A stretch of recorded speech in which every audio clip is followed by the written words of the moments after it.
Letu Kaf GDW, anggota TNI yang berkendara melawan arah di Tol Layang Syekh Muhammad bin Zayed Al Nahyan, Kota Bekasi pada Sabtu 9 September 2023 belum dapat diperiksa.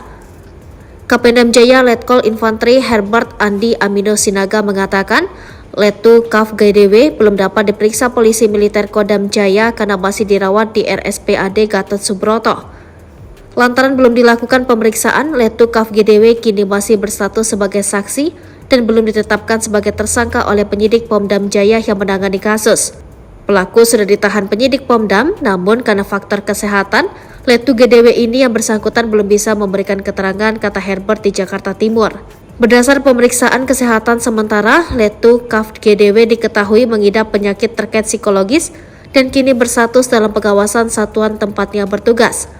Penyidik Pomdam Jaya kini masih menunggu kondisi kesehatan Letu Kaf GDW membaik sehingga dapat dimintai keterangan terkait tindakan berkendara melawan arus dilakukan. Penyidik POM juga telah melakukan pemeriksaan terhadap saksi-saksi, baik itu saksinya korban maupun saksi pelapor, juga melengkapi barang-barang bukti dalam olah TKP di tol tersebut, ujarnya. Sementara terkait 3 korban luka dalam kecelakaan beruntun, 2 diantaranya sudah diperbolehkan rawat jalan, namun untuk 1 korban lagi masih dirawat di RS Muhammadiyah Taman Puring, Jakarta.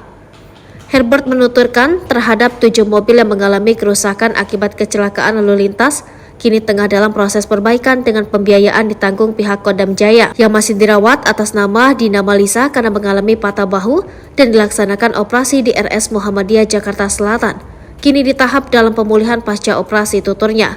Kodam Jaya menyatakan berdasar informasi diterima pihaknya dari Gatot Subroto butuh waktu sekitar 2 minggu untuk observasi menentukan kondisi medis Letu Kaf GDW.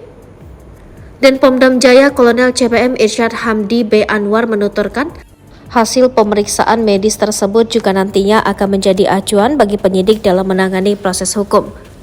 Jadi kalaupun nanti hasil medisnya yang bersangkutan tidak memungkinkan untuk dilakukan proses hukum, ya tidak akan kami proses hukum, kata B. Anwar. Irsyad Hamdi B. Anwar sebelumnya berjanji pihaknya akan mengusut tuntas kasus oknum TNI tersebut. Sementara itu, Irsyad sendiri belum melakukan pemeriksaan karena GDW masih mendapatkan perawatan di rumah sakit. Menurut Irsyad, GDW mengalami syok dan luka-luka akibat kecelakaan beruntun tersebut. Luka luarnya GDW tidak parah, yang bersangkutan masih dalam perawatan, masih syok imbuhnya.